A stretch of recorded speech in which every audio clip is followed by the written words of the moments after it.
오늘 함께 나눌 하나님의 말씀은 갈라디아서 6장 11절부터 13절까지의 말씀입니다. 우리 한 목소리로 같이 읽겠습니다. 보십시오. 내가 여러분에게 직접 이렇게 큰 글자로 적습니다. 육체의 겉모양을 꾸미기를 좋아하는 사람은 여러분에게 할례를 받으라고 강요합니다.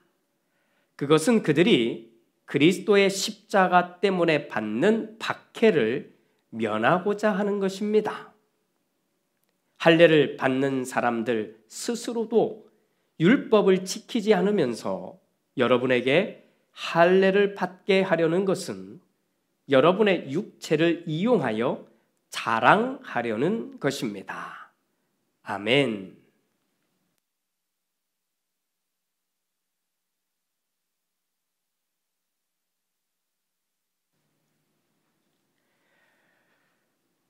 이게 자랑일까요? 아니면 한탄일까요? 말하지 마. 말 좀 하지 마. 우리 남편은 맨날 골프 또 골프야. 시간만 나면 골프. 집에 와서도 텔레비전을 틀면 다 골프야. 뭐 자기가 선수도 아닌데 뭐 쉬는 날이면 얼굴을 볼 수가 없어. 그래서 내가 뭐라고만 하면 카드 주고 가. 마음껏 쇼핑하라고. 그래서 난 돈 없어도 남편이랑 집에서 밥 먹는 사람이 제일 부러워. 이게 한탄으로 들리세요? 아니면 자랑으로 들리세요? 저는 한탄을 가장한 자기 자랑으로 들리는데 여러분은 어떠신가요? 어떤 놀이터에 어린 남자아이들 이 둘이 말싸움이 났습니다. 한 아이가 우리 아빠가 얼마나 힘이 센 줄 알아? 이따만한 냉장고를 번쩍 들어 올린다고. 그랬더니 그 앞에 있던 다른 남자아이가 헤헤, 우리 아빠에 비하면 아무것도 아니지. 우리 아빠 힘이 얼마나 센데. 우리 아빠는 자동차를 한 손으로 확 이렇게 들어 올린다고. 자, 이런 싸움은 좀 봐줄만 하지요. 그런데 이런 꼬마 아이들이 자기 아파트 평수가 얼마냐느니, 우리 아빠 직업이 뭐고 학벌이 어떻게 되나느니 이런 것 가지고 말싸움을 하고 있다면 어떨까요? 그냥 마냥 씁쓸하지 않을까요? 그런데 현실입니다. 지금의 오늘날의 현실입니다. 또 교회들도, 또 교회를 다니는 교인들도 이와 비슷한 것들 가지고 비교합니다. 자랑합니다. 그냥 씁쓸합니다. 어느 글에 보니 살면서 자랑하지 말아야 할 것 5가지, 뭐 이런 식의 글이 있어서 제가 소개합니다. 첫째, 돈 자랑하지 마라. 가난한 사람들이 너에게 저주를 퍼부을 것이다. 둘째, 책 많이 읽었다고 자랑하지 마라. 자신이 책을 헛 읽었다는 사실을 증명할 뿐이다.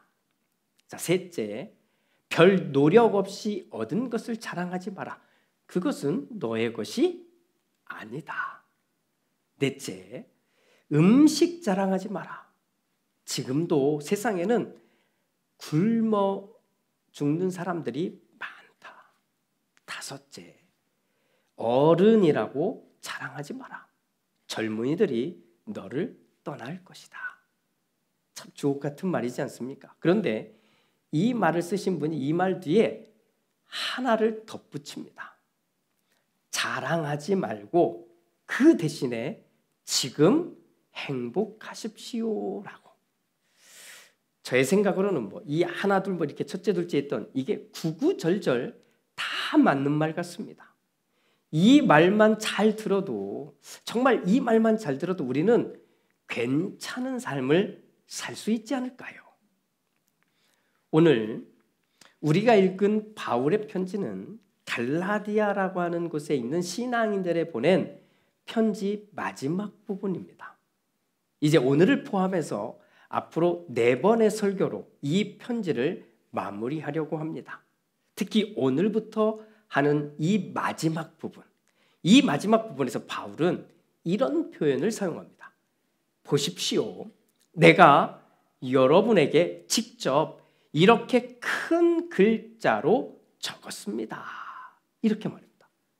바울은 지금까지 한 말들이 있잖아요. 쭉 해온 이 말들도 정말 중요하지만 이 마지막에 마무리하는 이 말에 대해서만큼은 정말 꼭 새겨달라는 그런 마음으로 이런 표현을 사용하는 겁니다. 내가 직접 이렇게 큰 글자로 적었다라고 말입니다. 어떤 이들은 큰 글자로 적었다고 하니까 그렇지 않아도 우리가 바울에 대해서 아는 것 중에 하나가 바울이 이 눈병이 좀 심했다는 거잖아요. 눈병 때문에 시달렸다는 건데 그래서 작은 글씨로 쓰면 잘 보이지 않으니까 큰 글씨로 쓴 것 아니냐 이런 말도 있는데 저는 그보다는 내가 이제부터 할 말이 더 중요하다는 이 말이라고 생각합니다. 자, 그 중요한 이야기의 첫 번째 부분이 12절입니다. 우리 함께 볼까요? 육체의 겉모양을 꾸미기를 좋아하는 사람은 여러분에게 할례를 받으라고 강요합니다. 그것은 그들이 그리스도의 십자가 때문에 받는 박해를 면하고자 하는 것입니다. 이렇게 말합니다. 일단 지금 바울이 지적하는 사람, 육체의 겉모양을 꾸미기를 좋아하는 사람들은 누구일까요? 자, 당시의 이야기로 해보면 예수를 믿는다고 하면서 태어날 때부터 할례를 받은 유대인이거나 또는 이방인이었는데 훗날 개종하여서 할례를 받은 사람일 수 있습니다. 자, 문제는 자신들도 할례를 받았으니까 저 갈라디아에 있는 교인들도 할례를 받아야 한다고 강요하는 것입니다. 자, 그런데 이 사람들의 진짜 문제는 할례를 강요하는 것에서 더 나아가 자기들은 온갖 박해, 지금 예수 믿는 것 때문에 받은 박해들인데 이 박해에서 자기들만큼은 벗어나려고 한다는 것입니다. 이어지는 13절 말씀을 보면 할례를 받는 사람들 스스로도 율법을 지키지 않으면서 그 사람들 말하는 거예요. 율법을 지키지 않으면서 여러분에게 할례를 받게 하려는 것은 여러분의 육체를 이용하여 자랑하려는 것입니다. 라고 말씀합니다. 오늘 우리가 읽은 이 부분을 메시지 성경은 이제 현대 언어로 현대 상황으로 바꾼 거잖아요. 이 메시지 성경은 다음과 같이 번역했습니다. 참 이해가 쉽도록 번역한 것 같아요. 한번 같이 읽겠습니다. 마지막으로 나는 내가 여러분에게 말씀드린 것이 얼마나 중요한지 강조하기 위해 이렇게 굵은 글씨로 손수 씁니다. 할례의 방식을 여러분에게 강요하려는 자들에게는 오직 한 가지 동기밖에 없습니다. 그들은 손쉬운 방법으로 남들 앞에서 좋게 보이려고 할 뿐 믿음으로 살겠다는 용기, 즉 그리스도의 고난과 죽음에 참여할 용기는 없습니다. 그들이 율법에 대해 하는 말은 모두 헛소리에 불과합니다. 정작 그들 자신은 율법을 지키지 않습니다. 그들은 율법을 준수할 때에도 지극히 자의적으로 취사 선택합니다. 그들이 여러분에게 할례를 받게 하려는 것은 여러분을 자기 편으로 끌어들여 자신들의 성공을 자랑하려는 것입니다.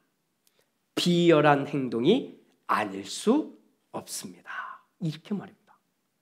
메시지 성경에 등장하는 그런 표현들을 빌려오면 지금 이 교회 공동체 안에 어떤 사람들이 있다는 거예요. 다 같은 사람들인데 비열한 행동을 하는 사람, 용기가 없는 사람, 자의적으로 율법을 취사 선택하는 사람, 자기의 성공을 자랑하려고 하는 사람들, 이런 사람들이 있다는 겁니다. 다 같은 사람들이에요. 어떤 사람들일까요?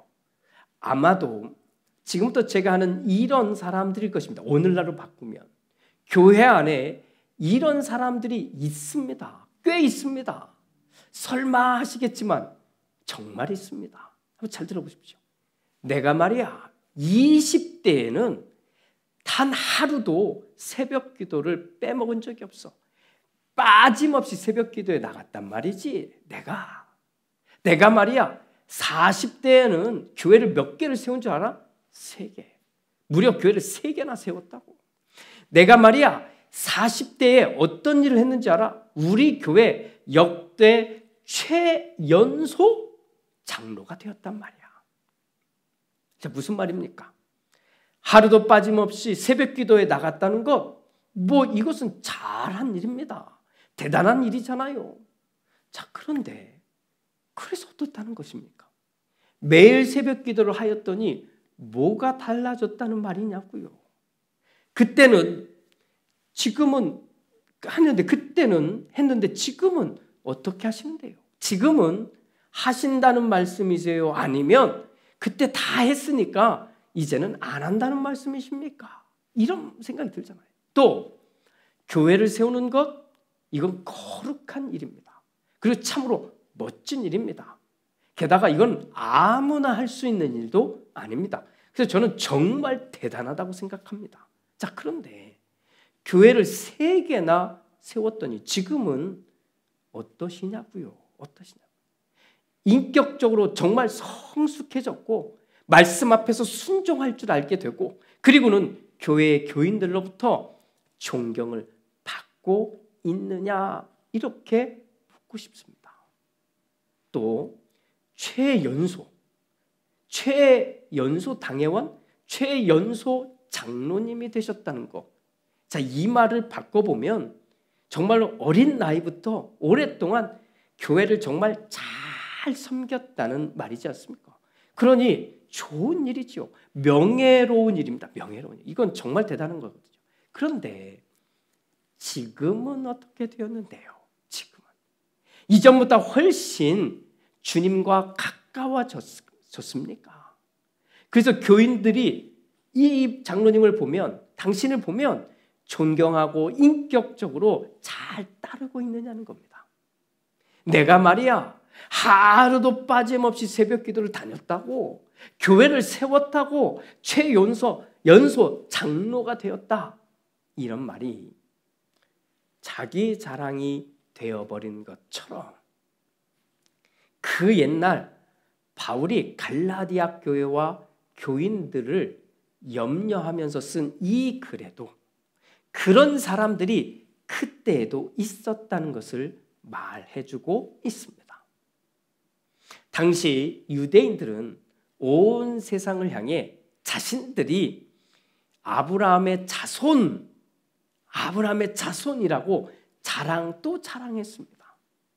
더욱이 할례를 받으면 그들은 온 우주의 통치자이신 하나님이 유대인인 자신들을 특별히 선택했다는 자부심이 대단했습니다. 당연히 자랑이었습니다. 사실 그 자랑은 나쁜 것도 아니거든요.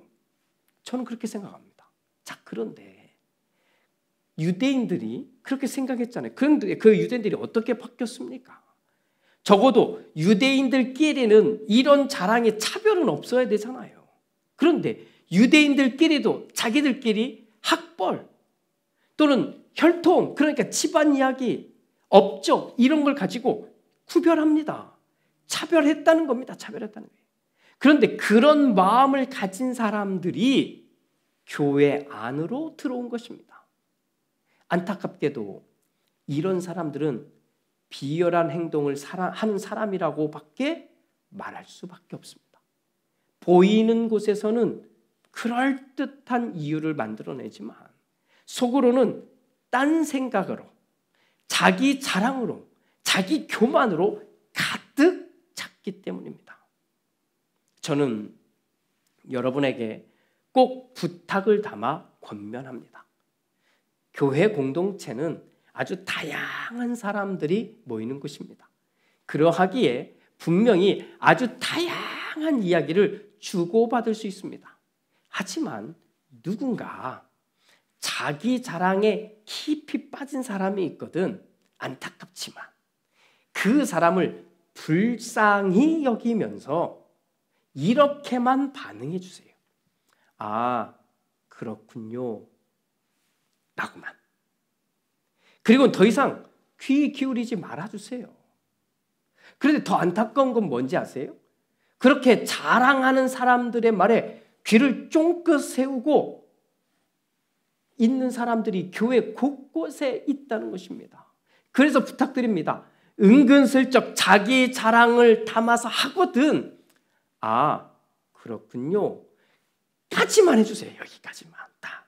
그리고는 더 이상 그런 사람들의 영향을 받지 않도록 귀를 닫아주십시오. 왜 자랑할까요? 왜 자랑할까요? 자기는 대단하다고 생각하면서 다른 사람의 인생, 그 인생은 어설프게 보기 때문에 그렇습니다. 하지만 어떤 인생도 어설프지 않으며 또 단 한순간 또 어설프게 보내는 사람은 사실 없습니다. 단지 내 기준으로 이렇게 딱 보니까 어설프게 보일 뿐입니다. 오히려 내가 진짜 어설플 때, 자기가 어설플 땐 누군가에게 이래라 저래라 할 수 있지만 내가 생각이라고 하는 것을 진짜 할 수만 있게 되면 그 다음에는 이래라 저래라 누군가에게 이래야 한다 저래야 한다 이런 말을 쉽게 할 수 없게 됩니다. 자랑 이것은 아주 나쁜 습관이고 아주 못된 인성이 드러나는 모습입니다. 더욱이 하나님의 이름을 팔고 교회를 팔고 믿음을 팔면서 자랑 짓을 한다면 그 사람은 어설프기 짝이 없는 비열한 인생일 뿐입니다. 사랑하는 여러분, 안타깝게도 교회에서조차 우리는 자기를 또 자기의 것을 자랑하는 사람들을 만나는 것이 어렵지 않습니다.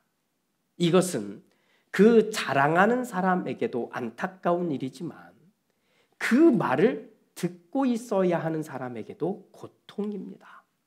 제발 부탁드립니다. 우리는 서로에게 진짜 자랑할 만한 것이 있어도 굳이 할 필요가 없습니다. 오히려 감사해야 합니다. 그런데 감사라고 했더니 이 감사에도 이 자기 자랑을 은근슬쩍 끼워 팔게 하는 사람들이 있다는 겁니다. 그래서 감사도 잘 해야 합니다.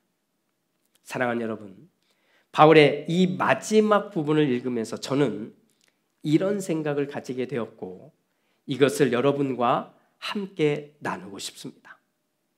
우리는 하나님을 믿는 사람들인데 우리가 그러기 때문에 천천히라도 시간이 오래 걸리더라도 서로를 알아가는 것이 참 중요합니다. 서로 예의를 지키며 또 진심 어린 배려가 있어야 합니다. 또 오늘 행복해야 합니다. 주님을 품고 우리가 살아가기 때문입니다. 그리고 좋은 것은 서로 주고 받아야 합니다. 서로를 지켜주어야 합니다. 하지만 이 모든 것 안에 그 어떤 자기 자랑, 이 자기 자랑도 끼어들지 않도록 우리 조심하고 또 조심해야 합니다. 그러면 우리는 이 다음 이야기를 해볼 수 있습니다. 자, 그 다음 이야기는 우리 다음 주일에 함께 나누겠습니다. 할렐루야.